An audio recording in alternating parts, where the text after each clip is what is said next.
Hello bachelor cooks. ఈరోజు మనం వంకాయ, కోడిగుడ్డులు అలాగే ఎండ్రోయలు వేసుకొని కూర ఎలా చేయాలో చూద్దాం రండి. ఫస్ట్ ఆఫ్ ఆల్ కూరగాయలన్నీ తీసుకోండి. నీట్‌గా శుభ్రం చేసుకోండి.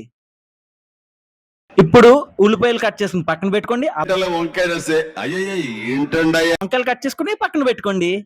ఇప్పుడు కోడిగుడ్లు ఉడకబెట్టుకోండి. నెక్స్ట్ తొక్క తీసి పక్కన పెట్టండి.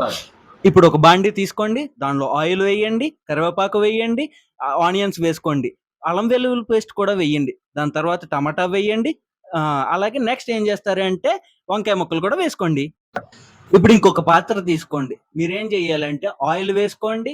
అలాగే పసుపు, కారం వేసి ఉడికించిన గుడ్లు దాంట్లో వేసి వేయించండి. ఇప్పుడు వేగిన కూరగాయల్లో ఉప్పు, కారం వేసుకొని కలుపుకోండి. నెక్స్ట్ ఏం చేస్తారు అంటే చింతపండు పులుసు పోసుకోండి. కుక్స్ ఇప్పుడు ఏం చేస్తారంటే కడిగిన ఎండ్రాయిలు తీసుకొని కూరలో వేసుకోండి. కూరని బాగా కలుపుకోండి. తగినంత కారం మళ్ళీ చూసుకుని వేసుకోండి. తర్వాత వేయించుకున్న కోడిగుడ్లు కూడా వేసుకోండి. ఇప్పుడు గుమ్మగుమ్మలాడే కోడిగుడ్డు, వంకాయ, ఎండ్రాయిల్ కూర రెడీ. ఇప్పుడు వేడి వేడి అన్నంలో వేడి కూర వేసుకుని తింటే ఉంటుంది బ్యాచులర్ కుక్స్ అమోఘం. ఇప్పుడు ముద్ద ముద్దకి రొయ్య కాదు, మెతుకు మెతుక్కి రొయ్య. వీడియో నచ్చితే సబ్స్క్రైబ్ చేసుకోండి బ్యాచులర్ కుక్స్.